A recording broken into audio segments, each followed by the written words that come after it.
Welcome to Bluetopsy Radio. So good to be back with you guys on this great almost end of November day. I'm here with Eric Cohen, my good friend, co-host. Hey, everybody.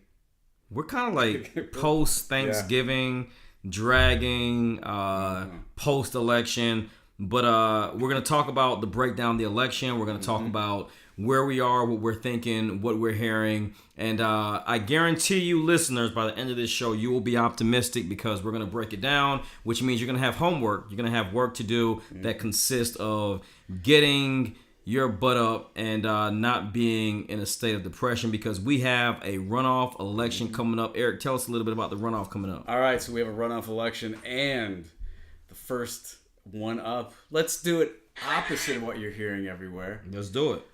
Public Service Commissioner. That's right, Lindy Miller. Lindy Miller's been on the show. Lindy is going to a runoff. And as you guys know from our past broadcasts, there's 5 seats on the commission statewide. And Lindy is looking to be one of 5 a Democratic voice. And she's a rock star, man. Like we've had her on the show. We've said it before. The Public Service Commission is one of those down ballot races. So pat yourself on the back right now if you went all the way down the ballot because we got not only Lindy Miller running for Public Service Commission, which was 11th on the ballot. That's right. We got Lindy Miller into a runoff. We have our good friend John Barrow in a runoff. And let me say, for what it's worth, and we'll get into Stacey's race, we'll get into talking about what happened around the state, a little bit touch on the national side. But let me say this. The fact that we've seen so many voter irregularities, whether you're a Democrat or Republican or you're independent, there was some screwed up stuff happening with our elections around the state. Our good friend Sarah Amico recently put out some information that she found. Whether you are a conservative and you think we're bitter Democrats or you are a Democrat and you're just tired of voter suppression and all the shenanigans, we have a guy in John Barrow that can change that. Please listen to me very closely and carefully. John Barrow, if elected through the runoff, will be able to not only put safeguards in place, but he will be able to do the things that we so desperately need, which is to address voting rights, to make sure that Georgia is not only a safe and a great place to vote for seniors, for people of color, and for low-income families, but that we put these things in place for the importance and the furthering of our democracy in this state and around the country. Eric, I know you would agree with that in the sentiments, and definitely chime in because, you know, I am not so much upset at seeing some of the tactics that were used. What I'm more upset about is the fact that there are a lot of people that feel like we're now powerless, and we're not. Right. So we're not powerless. Guess what? Early voting's this week. You vote on Tuesday if you haven't early voted this week. We have a chance. Secretary of State. It's one of these roles that you hear about, but you're like, oh, what do they do? It's a vital role. It's one of the most important roles in state government. Not only does the Secretary of State deal with voting and all the shenanigans as we know that have gone on here. So Secretary of State covers the business division.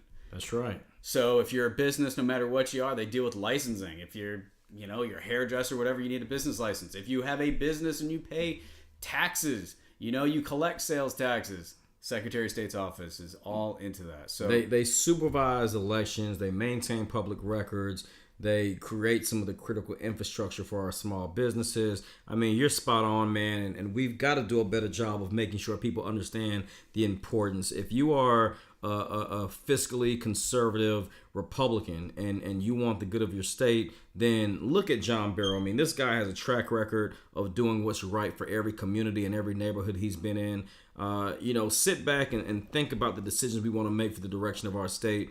I'm going to be voting for John Barrow bright and early next Tuesday. I'm excited to vote for him, and I'm more excited about the transformative leadership that he could provide in the state of Georgia. The Libertarian from the general election endorsed John.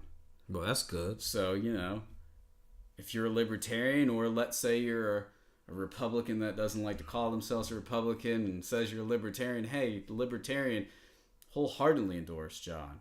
Let me tell you a little quick story about voting issues. So my wife went and had to get her license renewed. And the lady said, oh, would you like to add your middle name to the license? We should have like a warning sign for these kind of Yeah, stories. you know where it's going, right? So Jennifer went and she, got her middle name on the license and stuff. She applied to the Secretary of State's office a couple weeks ago with the name change. as of today, so we're recording this on the 26th, the name change hasn't gone through yet on her voting record. So that means when she goes to vote, presumably later this week or Tuesday, wow, if her license and that voter information doesn't match up, guess what? She's another one of those voters who might not have her vote counted, all because the system is so broken in the state of Georgia. We got to fix it, man. I mean, when Trump got elected, he had this, farce of a commission on secretaries of state to investigate voter fraud and to do all these things to suppress the vote. Ladies and gentlemen, if you're listening, share this with everybody you know. We need to wake up. We need to take our state and take our government and take our country back from those who would want us to go in a direction where folks that really want to vote, that have lived their whole life. I remember hearing the story that Oprah gave when she was in town about a gentleman that was very old that inspired her to vote. And the way she told the story, she said that this gentleman had been waiting to vote and had been told to go from location to location, said his identification wasn't right. And this happened, several years ago. But, the end of the story, which was so disheartening, was that this gentleman, this African-American man in Georgia, ended up not being able to vote because by the time he had gotten the runaround, he was turned away because once he had all his identification, he was told that the poll had closed. I mean, these are things that happened during the Jim Crow era.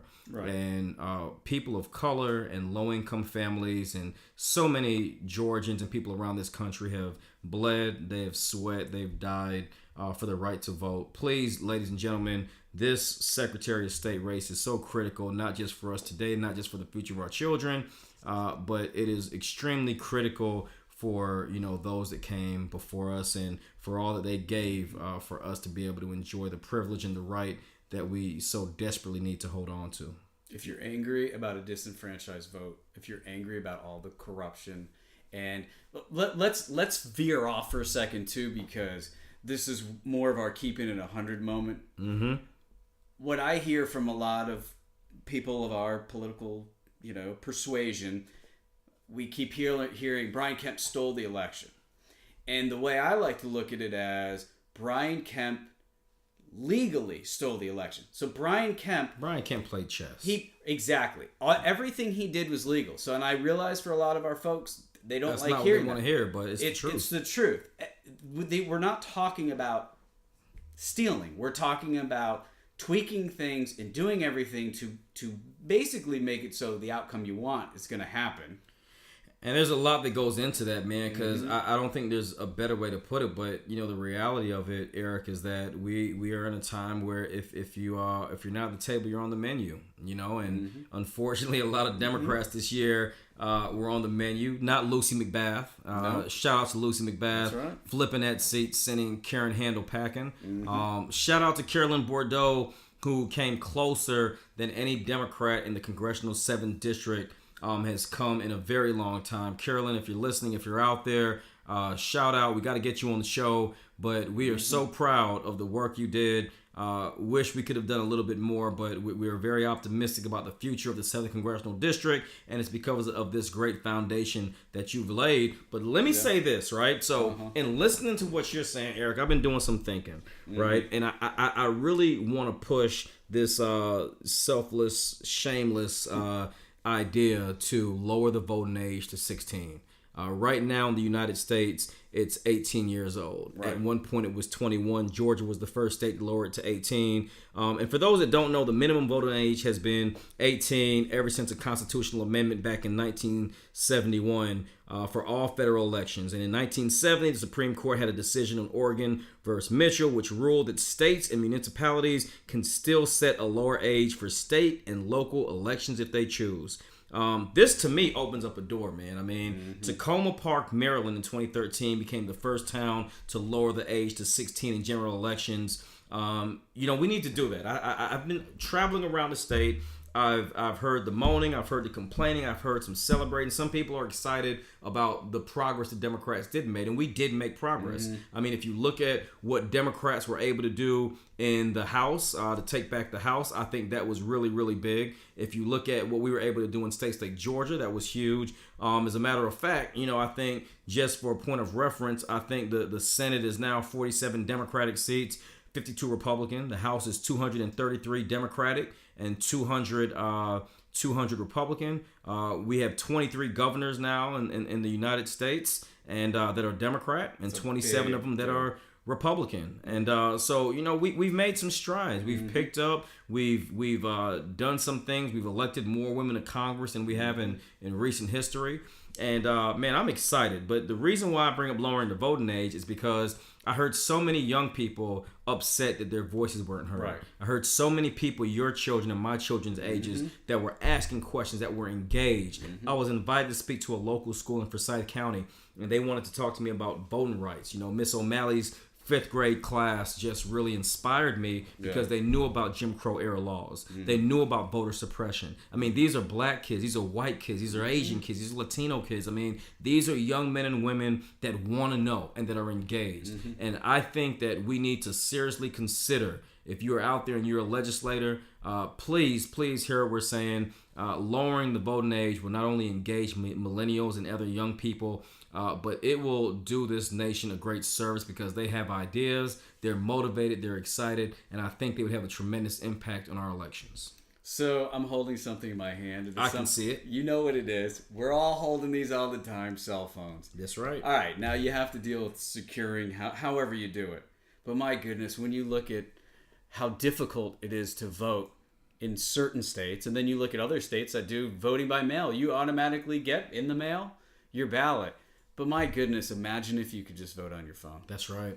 We got to find a way, man. I mean, there's too much technology out here, and there's too many things to do. So we're going to circle back around on that. But let's jump into it. Let's go from the top down. Let's look at Stacey Abrams.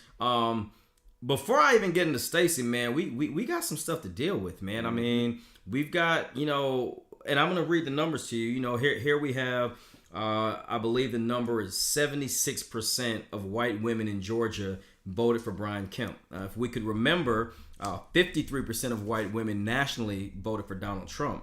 97% of black women voted for Stacey Abrams. And I want to, you know, I know there are other races that other nationalities and races of people that are not going to be included in this current list. But the reason why I want to bring this up is because so much is to be said about the racial factor that played a role in this, and even more surprisingly, about 12 to 15% of black men voted for Brian Kemp.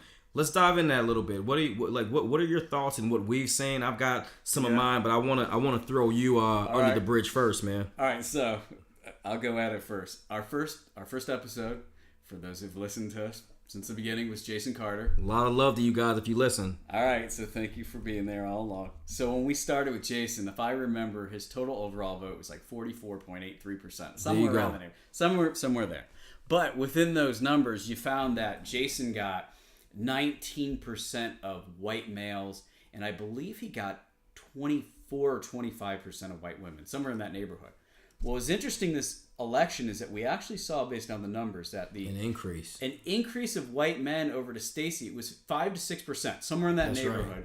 And then white women went down 1% from Carter 4 years ago to Stacey. Wow. That's a fascinating dynamic. It is, and even more fascinating, I mean, black women have been fiercely loyal to the Democratic Party.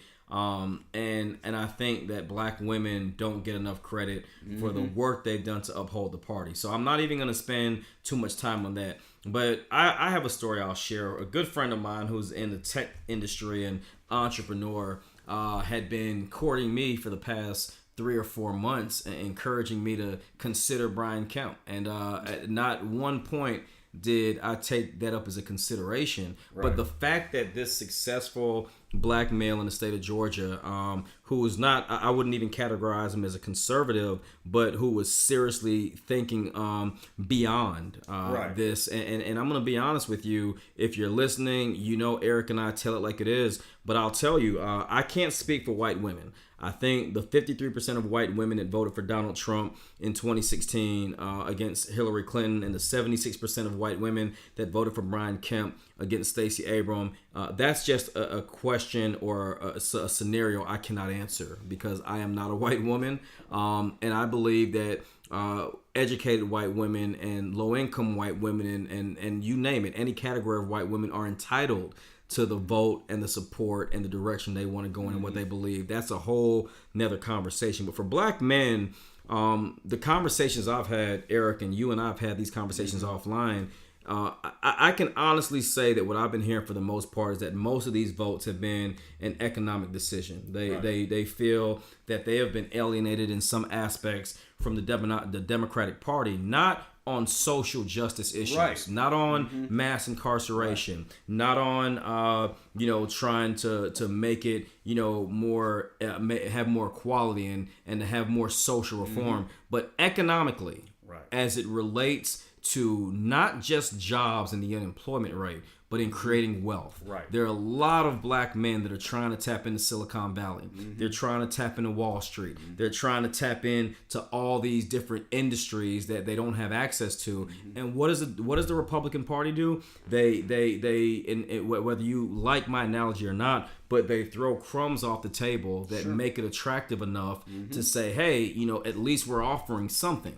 And I am here as the chair of the 7th Congressional District, as a lifelong Democrat, someone that believes in democracy and that believes in the good of our country, can honestly say that the Democratic Party of Georgia and the Democratic Party in the United States has to do a better job in making sure that they're reaching out not just on social justice issues, but economically on black men that believe in entrepreneurship, that want to create wealth for their families, that are building legacies, that are philanthropists. I mean, these guys are active, they're wealthy, they're very smart, and they're not being targeted, they're not being talked to, they're not being approached, and we're not getting their vote. So then that gets to the white voters. And we have the same problem statewide. So this gets to what we've talked about, personally, and what we've talked about on the air. The bottom line is our party is still Metro Atlanta, inside the perimeter focused. So I'll tell the story now. We were down in Augusta for a wedding this past weekend. And it's the first time I'd ever been there. And I was struck by the fact that, it was another city in the state that just reeked of segregation. You looked on one side of the Savannah River, these opulent mansions with these beautiful new docks, and of course the Masters plays down there. And then the other side, as I had told you off air, it looked like Detroit. I mean, abandoned. It's heartbreaking, man. Homes, buildings, hotels, factories, you name it. So you sit there and go, if I was just thinking, so talking off the top of my head, if I'm a white voter and I'm a poor white voter and I'm in rural Georgia, I sit there and go, well, the Democratic Party, I hear all the social issue stuff, but I don't hear how they're going to help me economically. Our towns, our whole state is littered with towns, small and big, where they were factory towns or whatever, and they've been left behind. And they haven't been rejuvenated, and you have this small concentration of wealth in these towns. That's right. And then you just have abject poverty. I mean, just wretched poverty. The truth of the matter is, which we know, and our good friend Sarah Miko would talk about, how these areas, the doctors, the healthcare, it's all been stripped away under the Republicans. But what's being sold to those folks is something different. And for African American men, I see that as well. If you're sitting there in an area that has just been poverty laden forever, Selma, Baltimore, Detroit, I mean, you name it. So you sit there and go, I love that the Democrats are for these social things, but economically, where I live is a nightmare. It was a nightmare for people before me, and as far as I can see into the future, it's going to remain the same. And I can say this just on a personal level. I'm very fortunate to have done well, and I think my wife and I are a part of that group of black folks in America that have worked really hard, went to school, and have tried damn near as hard as we could to provide the best life for our children. But it does concern me when you look at it, because let's be honest, whether we like to agree with it or not, like I said, Eric and I tell it how it is. There are a lot of things I didn't like about Governor Nathan Deal, but on criminal justice reform, on ban the box, on some areas that he dealt with incarceration, And I have to say he didn't do a bad job. I wish that Democrats took more of a lead in some of those areas. But here's the reality from what I've read: black men voted for Kemp at a higher rate than black women. And here's what the exiting poll says: according to exit polling, a data point that drew rebuke on most social media. In other words, just to put this in perspective for everybody listening, the reality is 12 to 15% of black men voted for Brian Kemp. Right. But a lot of people didn't believe it. A lot of people didn't want to accept that that's a reality. And the reality beyond that is that Stacey Abrams was about 17,000 votes short of a runoff with Brian Kemp. Right. I know you wanted to add something real quick, and I'll finish the numbers. Well, so I was going to say, on the flip, African-American women, their numbers were so strong that the total that Brian Kemp got was basically the margin of error. I mean, that's almost as close to 100% vote Democratic as you could possibly get. You're right. And it strikes me even more, and you're absolutely right, because exit polling provided by not only CNN but by the Associated Press both shows that. I mean, these are exit polling information. The numbers are similar to the double-digit level of support that Trump got amongst black men in 2016. I mean, we can go on and on and on. I heard Mia Love out of Utah, speaking today, and Mia Love said that she was disappointed in Trump, but that her Haitian parents had overwhelmingly supported Donald Trump. This is in even in the face of him calling countries like Haiti shithole nations. Right. It's in the face of how he has treated people of color. But the reality is, whether we like it or not, there is something Trump is or is not doing that is maintaining a small but relevant balance of majority men of color that we're not seeing. And I think that needs to be a red flag for the party. Right, because you're sitting there going, these numbers, they could get even better for the Republicans. I mean, that's reality. I think what our party does too often is bury our heads in the sand. So, and what I hope with this one, though, is, and I know we're going to move on to the election in a minute, we made great strides this election, statewide, Democratic-wise.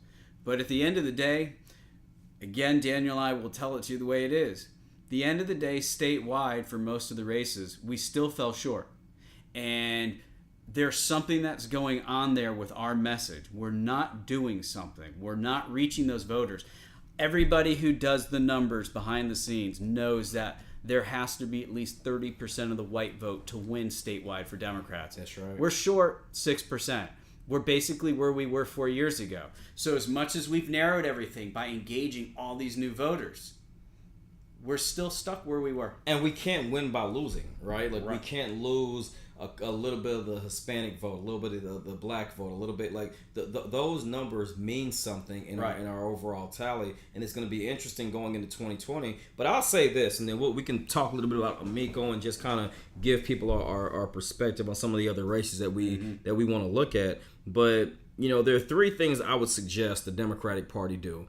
The first thing is do some soul searching. We did good. I can honestly say that if I were to give Democrats in the state of Georgia a report card, not just looking at Stacey and Sarah, but when you look at candidates like Charlie Bailey, did they perform where we wanted them to? Of course not. We wanted a guy like Charlie to win. Right. We wanted a phenomenal candidate in Fred Swan running for Commissioner of Agriculture, or Otha Thornton, who we know put forth a great plan for state school superintendent. We know Don Randolph was running for Public Service Commission as well. We know that Janice Laws was running for Commissioner of Insurance. We wanted all of them to win, but we got to do some soul searching. Right. We got to figure out, number one, we've made some mistakes. We have made progress, but we need to figure out what we have done that is right, and what we can clean up and get better at. Number two, we need to master the art of listening. And I mean that Democrats in this state need to do a better job of listening to what folks outside the perimeter are saying. We live outside the perimeter. We're in Forsyth County. Many would question that we're in the metro Atlanta region, but I can tell you that there is not that much of a remnants of Atlanta when you get to this part of the state. We're in a conservative county. The closest area to us that I would consider Atlanta would be Johns Creek. And Johns Creek is a conservative area. So, we know we have work to do. We know we have different things to take. But the last one is we need to pull younger voters into the fold. We spend a hell of a lot of time trying to go left and then to the center. I think Stacey ran a phenomenal progressive campaign unapologetically. Right. But we need to figure out what we need to do to motivate young voters, regardless of their race, their gender, their socioeconomic status. We got to engage young people. And number two, when we're engaging these young people, we need to implement their ideas. A lot of young people were motivated, and I've said this from the time I served as Bernie Sanders political director in 2016 for the state of Georgia, all the way up till now. You might not like Bernie, but Bernie did some things in 2016 that motivated a base of young people that, I would say arguably could be compared to what Obama did. Sure. Now, I'm not saying he ran a better campaign than Obama, but he had an apparatus in place that was fueled by young people, that was motivated by young people, inspired, and those young people came into the fold and supported him in very overwhelming numbers. So I think we need to look at those three things as a state party and figure out what we could be doing better. Let's listen to our brothers and sisters that are in rural parts of the state, north, south, middle, and let's figure out a way for us to really hone into the message that we need to be effective to win in 2020. We don't have the luxury or the opportunity, Eric, to take off 2019. No, and I think that's what we have to do. One thing we have to do as a state party, go, okay, it's 2019. What happens? People get disengaged. We have to, just like you're saying, we have to engage with people. Like, I think something like we're talking about the state party. The state party should have essentially like an open communication from people in the public, direct feedback. I know if I go to the Georgia Democratic Party website, it's not easy to really figure out a way of who to get in touch with, to give feedback, to give ideas, and then conversely to hear back. If you tweet them, you might get, a funny or snarky thing back from them, but that's not the type of engagement that we're talking about. That's right. One thing I want to circle back around to, and I know it pains a lot of our folks, you got to stop attacking every Trump voter is some racist, inbred, whatever. You have to stop doing it. There are a lot of reasons why people have voted the way that they are. But if we're going to default to basically looking at the very worst in everybody and thinking that's why they did that, we're not going to make the progress that we have to make. I mean, that's the truth. It's the truth, and I think we need to understand that Trump being our chief adversary is not going to win us the election in 2020. For us to focus solely on that, I shared this with a great friend of mine in Washington that if this new Congress that is run and controlled by Democrats solely focuses on impeachment, we're going to miss the mark. If we go in there and we talk about using the checks and balances of Congress, if we go in there and we implement the plans and ideas that Democrats are doing, if we go and promote the diversity in gender and in race and in class and everything you want to think of, and equality, if we go and we support these policies and we share these ideas, look, there's going to be some infighting, right? I mean, let's just be honest. But Frederick Douglass once said that there is no progress without struggle. And I'm going to tell you, you might not like the young lady Cortez. You might not be a big fan of folks like Ayanna Pressley. But I'm going to tell you, man, Nancy Pelosi and the rest of the Democrats are going to have to, listen and make some adjustments, because we cannot afford to be fractured the way we were fractured in 2016 with the Bernie folks against the Hillary folks. And I've said this on the show before. I was adamant about some of the plans and ideas that Bernie had, and that's why I took the position to be his political director in Georgia. Right. But as soon as that Democratic primary was over and she got the nomination, I worked my butt off for Hillary Clinton, because I knew that a Donald Trump presidency was not going to be the best thing and the best not only for our country but for our image around the world. And that being said, Democrats, get your stuff together, get on your big boy pants, and let's figure this thing out, because we have an entire year to plan for 2020, and we're going to have a lot of candidates running for president. We're going to have a lot of folks running for Congress, and we need to continue this momentum. Let's look at what Lucy McBath did that worked. That's right. Let's keep people like John Ossoff engaged. Let's keep talking to our state party leadership. DuBose Porter, that's our chair for the Democratic Party of Georgia. Let's keep on sharing ideas until the next step is taken. But, we've got work to do, ladies and gentlemen. We've got a lot of work to do, and we just can't afford to take a day off. And just another plug, on my website danielblackman.com, I wrote a blog that you looked at, and I talk about the day after tomorrow, and the day after November 6th was the first day for us to begin to go towards 2020. And when I wrote that, Eric, the first person I thought about was you, because I know what we're trying to accomplish here at Bluetopsy. Right. We're having fun with the show. We're having a good time. We're picking up a lot of momentum. But at the end of the day, Eric and I's sole purpose in doing this was to create a conversation and to engage and to use dialogue as a means of voter engagement and making you feel like your voice matters and your issue matters. And that's what we're here for. What we want to do is get people out of their echo chambers. We want to tell people downtown, you know what, we get that you're in the liberal bastion, that we aren't in 30 miles up the road, but that's not the reality of the state. We want people in South Georgia to realize that there are people that are there listening to you, and that things are different around the state. We have to get people engaged. I want to go back to something about Kemp. Okay. That I find to be fascinating. So there was an article that came out a few weeks ago. While the Abrams campaign was laser focused on Metro Atlanta, and particularly inside the perimeter, with a lot of events and door knocking and everything, over several weeks, basically from Macon down south, the Kemp campaign hit 130,000 households. Wow. And what were they doing? They were engaging with voters. So I realize some of our folks will say, like, well, they don't like us. Why would we do that?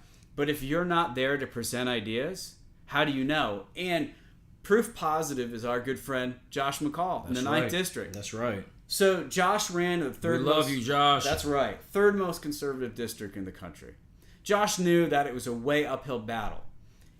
But guess what? He ended up with thousands of more votes than any Democrat had in years in that district, because he went and engaged voters. It wasn't just by happenstance that it happened.